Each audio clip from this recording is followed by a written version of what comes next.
سب سے پہلے تو قرآن مجید نے اہل یہود کے اس قول کو بطور عبرت کے بیان کیا ہے اور ان کی مذمت گویا فرمائی ہے کہ جب ان سے کہا جاتا کہ تم قرآن پاک پر اور رسول رحمت صلی اللہ تعالیٰ علیہ وسلم پر ایمان لاؤ، تو اس کے جواب میں وہ یہ کہا کرتے تھے کہ ہم تو اپنے باپ دادا کے دین پہ رہیں گے۔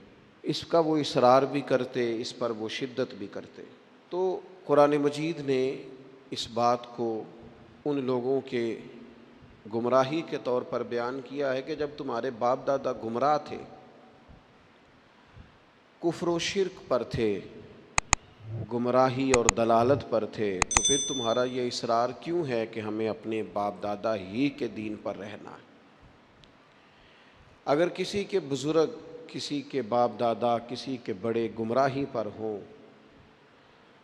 تو اس کا یہ کہنا گمراہی ہے، اس کا یہ کہنا دلالت ہے کہ میں اپنے بڑوں کے طریقے پہ رہوں گا۔ لیکن اگر کسی کے باپ دادا ہدایت پر ہوں، توحید پر ہوں، ان کے عقیدے مضبوط ہوں، وہ شریعت کے پورے پاسدان ہوں، بیدار مغز ہوں، تو پھر یہ کہنا کہ میں اپنے بڑوں کے طریقے پہ ہوں، یہ گمراہی نہیں ہوتا، یہ اعزاز ہوتا ہے۔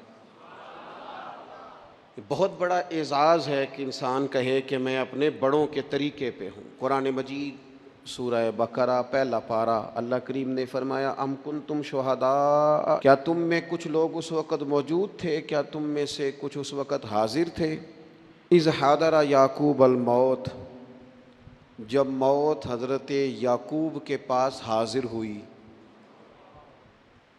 اذ حضر، جب حاضر ہوئی، موت آئی جناب یعقوب علیہ السلام پر، اذ قال لبنیہ، تو انہوں نے اپنے بیٹوں سے فرمایا ما تعبدون من بعدی، میرے بعد کس کی عبادت کرو گے؟ تو جواب تو اس کا یہ تھا کہ ہم اللہ تعالیٰ کی عبادت کریں گے، ہم رب العالمین کی عبادت کریں گے، ہم اپنے مالک حقیقی کی عبادت کریں گے۔ لیکن حضرت یعقوب کے بیٹوں نے کیا جواب دیا؟ قرآن مجید کہتا ہے قالوا نعبد الہک، ہم آپ کے معبود کی عبادت کریں گے۔ وہ جو آپ کا معبود ہے نا، جس کی آپ عبادت کرتے رہے، ہم اس کی عبادت کریں گے۔ وَإِلَٰهَ آبَائِكَ، اور وہ جو آپ کے باپ دادا کا رب ہے نا، آپ کے رب کی عبادت کریں گے، اور جو آپ کے باپ دادا کا، آباء و اجداد کا رب ہے، اس رب کی ہم عبادت کریں گے۔ کون باپ دادا؟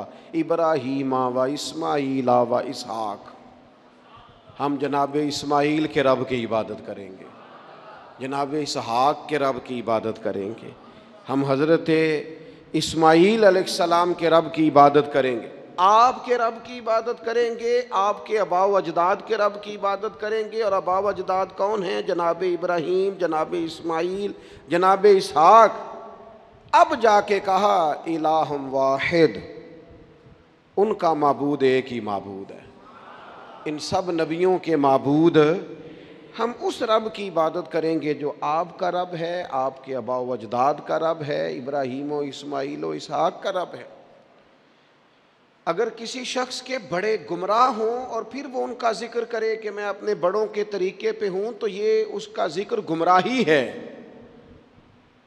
لیکن اگر کسی کے بڑے ہدایت یافتہ ہوں، ہدایت کا منارہ نور ہوں، ان کی زندگیاں مشعل راہ ہوں، ان کے نقوش قدم بڑے تابناک ہوں، تو پھر تو اسے سر اٹھا کے بات کرنی چاہیے، پھر تو اس شخص کو اعزاز سے بولنا چاہیے۔ ہم تو صاحب سلسلہ لوگ ہیں، ہماری تو پوری سند ہے پیچھے، ہمارے جو پیر ہیں ان کے بھی کوئی پیر ہیں، ہمارے جو استاد ہیں ان کے بھی کوئی استاد ہیں، ہمارا تو ایک پورا سلسلہ ہے۔ اور فاضل بریلوی اس سلسلے کو اس طرح بیان کرتے ہیں، فرماتے ہیں تیرے غلاموں کا نقش قدم ہے راہ نجات، وہ کیا بھٹک سکے جو یہ سراغ لے کے چلے۔ کہنے لگے ہمارے پاس تو حضور کے غلاموں کا نقش قدم ہے،